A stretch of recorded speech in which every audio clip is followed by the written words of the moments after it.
اللہ کے نبی صلی اللہ علیہ وسلم نے سارے جواب دیے تو پھر بولا، کہا میں اپنی قوم کی طرف، مجھے میری قوم نے بھیجا ہے، مجھے میری پوری قوم نے بھیجا ہے کہ جاؤ، جا کر پتہ کرو کہ واقعاتاً وہ اللہ کے نبی ہیں۔ میں اپنی پوری قوم سعد بن بکر خاندان سے تعلق رکھتا ہوں، پورے قبیلے کی طرف سے میں نمائندہ بن کر آیا ہوں، آپ نے گواہی دے دی، میں اپنی پورے خاندان اور قبیلے کی طرف سے آج مسلمان ہونے کا اعلان کرتا ہوں۔ صحابہ اکرام کہتے ہیں ہم نے بڑا تعجب کیا، ایک بدو شخص، پتہ نہیں تھا اس کو مسلمانوں کی مسجد کیا ہوتی، مسجد میں داخل ہوا، محسوس کیا اس نے حاجت، پیشاب اس کو آیا، وہ مسجد کے کونے میں بیٹھ گیا، ساری مسجد اس نے گندی کر دی، صحابہ اکرام اس کو مارنے کے لیے دوڑے، نبی علیہ السلام نے پکار کر کہا رک جاؤ، رکو، اس کو کرنے دو جو کر رہا ہے۔ ہے ہمت کسی میں آج مولوی میں، مفتی میں، مسجد کی انتظامیہ میں، لوگوں میں ہے ایسی آج کے کوئی غیر عقیدے والا بندہ ہماری مسجد میں آ جائے، 2 منٹ بیٹھ جائے، ہم سن نہیں سکتے اس کو۔ 70 سال پاکستان نے مار کھائی فرقہ واریت کی۔ میں آپ کو ایک بڑی مزے کی بات بتاتا ہوں، بی بی سی نے ایک خبر جاری کی، تقریباً 20 سال پرانی خبر ہے، یو کے میں لڑائی ہوگی مسجد کے اندر، انتظامیہ نے کتے چھوڑے کہ یہ نمازی لڑائی بند نہیں کر رہے تھے، اب مسجد ہے، باہر غیر مسلم ہے، انہوں نے تو لڑائی ختم کرانی تو بڑا دنیا میں یہ مسئلہ ہائی لائٹ ہوا۔ وہ بی بی سی کی خبر میں نے پڑھی، آپ کو بھی مل جائے گی، بی بی سی پہ آپ گوگل کریں گے تو آ جائے گی۔ اس مسجد کے بارے میں لکھا کہ مسلم کمیونٹی کی مسجد میں جھگڑا ہوا اور صلح کروانے کے لیے پاکستان سے ایک عالم کو بلایا گیا کہ آپ یہاں آ کر ان مسجد والوں کو سنیں اور ان کی صلح کروائیں۔ آپ اس شخص کو جانتے ہیں جس کو بلایا گیا، جو آج نظر بند ہے، جیل میں ہے، حافظ محمد سعید حافظہ اللہ کو یو کے میں بلایا گیا۔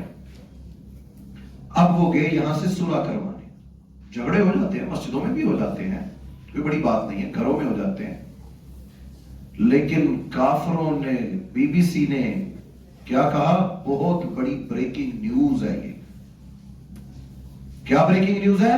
احناف کی مسجد میں ایک اہل حدیث امام کو بلا کر صلح کے لیے بلایا گیا۔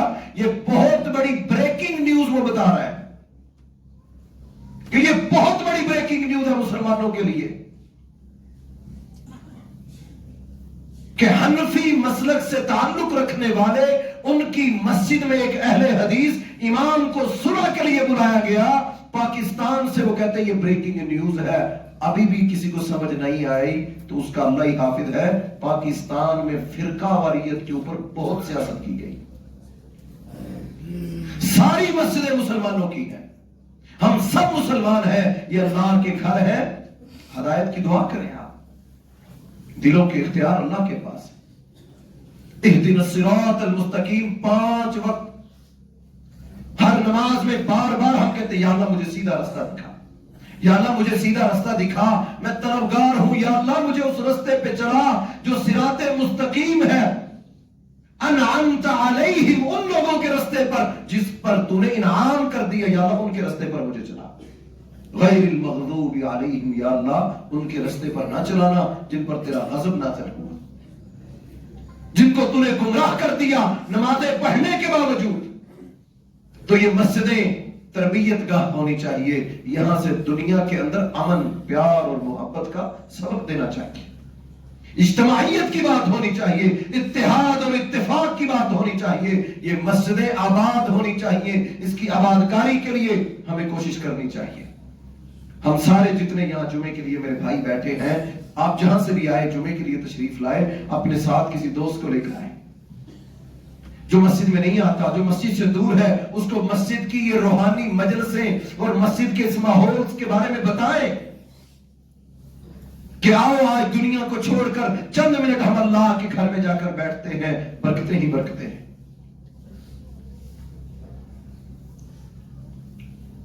اللہ کے نبی صلی اللہ علیہ وسلم مسجد کو عدالت مسجد کو بناتے تھے، فیصلے مسجدوں میں ہوتے تھے، پوری فوج کی کمان مسجد نبوی کے مصلی پر بیٹھ کر جناب محمد رسول اللہ صلی اللہ علیہ وسلم کیا کرتے تھے. پوری فوج کو مسجد میں بیٹھ کر کنٹرول کیا جاتا تھا. مسجد مسلمانوں کا مرکز تھی. کوئی بیمار آ جاتا کہ مجھے دوائی چاہیے تو مسجد میں، کوئی مہمان آ جاتا تو مسجد میں اعلان ہوتا. اللہ کے نبی صلی اللہ علیہ وسلم نماز کے بعد پوچھتے کوئی مہمان کوئی آیا ہے، کوئی مہمان دور دراز سے ملنے ملانے آتا تو آپ پوچھتے کہ کون ہے جو آج اس کی مہمان نوازی کرے گا. مسجد کے نمازی اس کا بوجھ اٹھاتے تھے. یہ خوبصورت کلچر اسلام میں مسلمانوں نے دیا. مسجدوں سے ایک اور بڑی بات، ہماری مساجد میں ہمیں بچے نظر نہیں آتے. یہ بہت بڑا المیہ ہے. یاد رکھیے 18 سال کے بعد جب آپ اسے کہیں گے نا مسجد میں چلو، وہ نہیں جائے گا. 20 سال کی عمر میں جب آپ اسے کہیں گے نا بیٹا اذان ہو رہی ہے آجو مسجد چلتے ہیں، اتنے بڑے ہو گئے نماز نہیں پڑھتے. اسلام نے خوبصورت کنسپٹ سمجھایا. 7 سال کی عمر ہو جائے اپنے بچے کو نماز کے لیے کہو. 10 سال کا ہو جائے نہ پڑھے تو اس کو مارو. جو اسلام محبت پیار کا، وہ بچے کو نماز نہ پڑھنے پہ ڈانٹنے کا کہے. صحابہ کرام کہتے اللہ کے نبی صلی اللہ علیہ وسلم مسجد میں بچوں کے ساتھ آیا کرتے تھے. حسن ہوتے کبھی حسین ہوتے، اللہ کے نبی صلی اللہ علیہ وسلم کے ساتھ ہوتے. آپ سجدے میں گئے، ہم سمجھتے ہیں بچوں کے آگے آنے سے، ہاں ہم نے اکثر دیکھا صف بندی ہوتی ہے، کوئی بچہ صف میں پہلے آیا، پہلے جگہ مل گئی اس کو. اب سارے نمازی کہتے ہیں جی آپ پیچھے چلے جائیں. جس بچے کو ہم نے مسجد کے مصلی پہ کھڑا کرنا تھا، جس کو امامت دینی تھی کہ کل کو فیوچر ہمارا یہ ہے آگے آؤ، اس کو ہم پیچھے کر دو. جس کو اس کو آگے صف میں کھڑا کریں. اللہ کے نبی صلی اللہ علیہ وسلم اپنے ساتھ اپنے مصلی پر کبھی حسن کو کبھی حسین رضوان اللہ علیہ مجمعین دونوں میں سے کسی ایک کو آپ اپنے مصلی پر لے کر کھڑے ہوتے. صحابی کہتے ایک وقت آیا، مغرب یا عشاء کی نماز تھی، شداد رضی اللہ عنہ کہتے ہم نے دیکھا حسن یا حسین دونوں تھے، اللہ کے نبی صلی اللہ علیہ وسلم کے ساتھ مسجد میں داخل ہوئے. آپ نماز میں تھے تو ایک سجدہ لمبا کر دیا. کتنا کو لمبا ہوگا؟ اتنا لمبا سجدہ کر دیا کہ صحابہ کرام سلام پھرنے کے بعد کہنے لگے اللہ کے نبی صلی اللہ علیہ وسلم آپ ٹھیک ہیں؟ کوئی وحی نازل ہوئی ہے؟ کیا ہوا ہے؟ اتنا لمبا سجدہ آپ نے کر دیا. اللہ کے رسول ہمیں ڈر لگا. سجدے میں ساری مقتدی سجدے میں ایک بچہ اللہ کے نبی صلی اللہ علیہ وسلم کے اوپر چڑھا ہوا تھا. آپ نے سجدہ لمبا کر دیا. کتنا لمبا کیا؟ صحابی کہتے ہیں اللہ کے رسول مجھے لگا کوئی حادثہ ہو گیا یا کوئی وحی نازل ہو رہی تھی مسجد میں. نبی صلی اللہ علیہ وسلم پر وحی بھی نازل ہو سکتی ہے.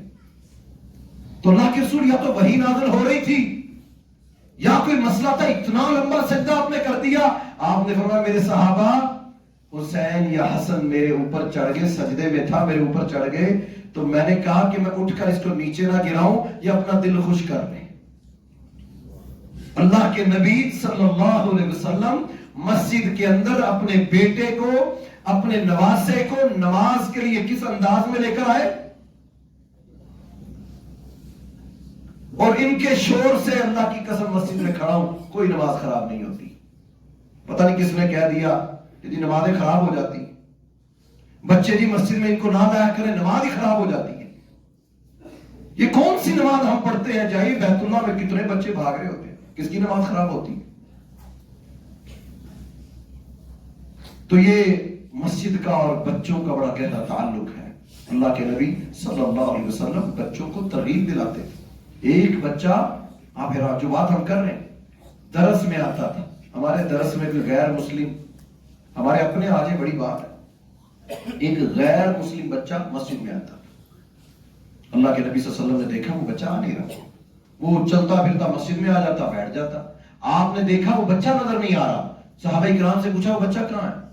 کہا اللہ کے رسول وہ بیمار ہے. کہا چلو اس کے گھر. ابو بکر کو ساتھ لیا، عمر کو لیا، ایک چھوٹے بچے کو جو مسجد میں آتا تھا اس کے گھر میں اس کی تیمارداری کرنے چلے گئے.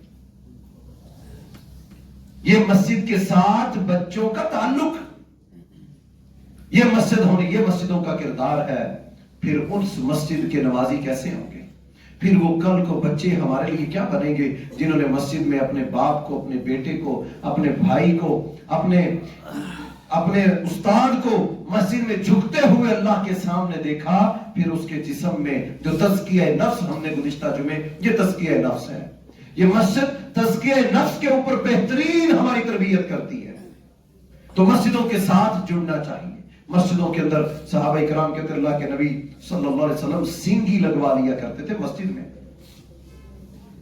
اب سینگی وہ علاج ہے، باقاعدہ پیچھے کپ لگتے ہیں. آج تو جدید سسٹم ہے نا سینگی کے، آپ دیکھتے ہوگے.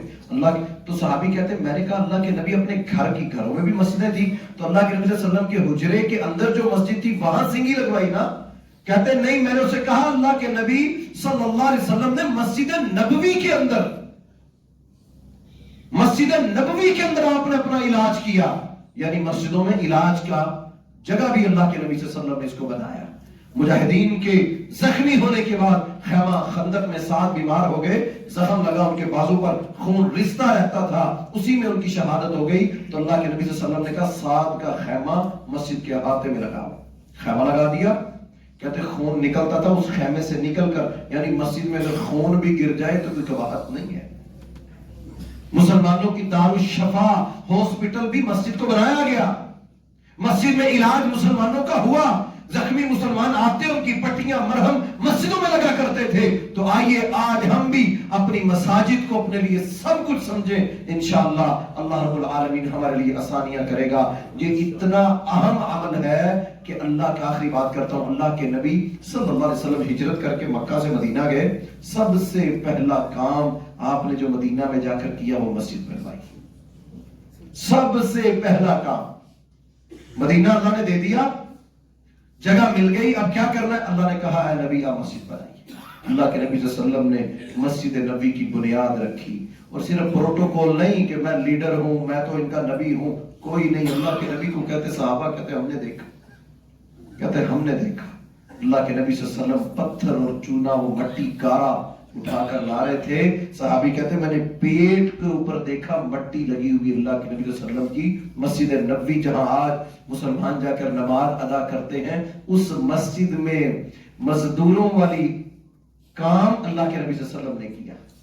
یہ مسجد کی اہمیت ہے کہ نبیوں نے کام مسجد کے ساتھ اس طرح کی. تو صحابہ کرام نے کہا اللہ کے رسول ہم اٹھائیں گے، آپ آرام کیجئے. پتھر ہم اٹھائیں گے، مسجد ہم بنائیں گے، اللہ کے رسول آپ آرام کیجئے. تو اللہ کے نبی صلی اللہ علیہ وسلم کہا کرتے تھے تمہیں اجر چاہیے تو میں اپنے رب سے اجر نہیں پا سکتا. تو مسجد نبوی کو بنانے میں اللہ کے نبی صلی اللہ علیہ وسلم بشمول خود شامل ہوئے. اور یہی وجہ ہے کہ مسجد سے جو پیار کرتا تھا اللہ کے نبی بھی اس سے پیار کرتے تھے. وہ ایک عورت تھی یا مرد تھا، مسجد کو صاف کرتا تھا. رات کو فوت ہوا، اس کو دفن کر دیا. اللہ کے نبی صلی اللہ علیہ وسلم نے پوچھا وہ شخص نظر نہیں آ رہا جو مسجد کی صفائی کرتا تھا، وہ نظر نہیں آ رہا. صحابہ کرام نے کہا اللہ کے رسول آپ ساری مسلمانوں کے جو ہے وہ حالات اور واقعات کو آپ دیکھتے ہیں، مصروف ہوتے ہیں. تو ایک جنازہ تھا، ہم نے ادا کر کے اس کو دفن کر دیا. اللہ کے نبی صلی اللہ علیہ وسلم نے فرمایا میرے صحابہ مجھے اس کی قبر بتاؤ کہاں ہے. آپ گئے اس کی قبر پر اور جا کر مغفرت کی دعا کی کہ جو اللہ کے گھر کو صاف رکھتا تھا. تو یہ خوش نصیبی ہے کہ جو اللہ کے گھروں کو ٹائم نکالا کرے. مسجد کو آج ہم بچوں کو لے کر آئے. مجھے یاد ہے کہ ہماری نانی جانا جمعے والے دن اپنی ساری بہو کو، بیٹیوں کو بلا لینا اور کہنا جمعے کے دن 10 بجے جا کر انہوں نے 11 بجے تک ساری مسجد دھو لے. خواتین تھی، مسجد دھو کے پھر گھروں کو. تو خواتین کو مسجدوں کے ساتھ جوڑیے. مسجدوں کے ساتھ بڑا لمبا موضوع ہے، برل وقت مختصر ہے. تو محترم بھائیوں مسجد کے ساتھ اپنے گھر کو، اپنے بچوں کو، اپنے آپ کو جوڑیے. اللہ تعالیٰ مجھے اور آپ کو عمل کی توفیق عطا فرمائے. اقول قولی ھذا استغفر اللہ لی ولکم ولسائر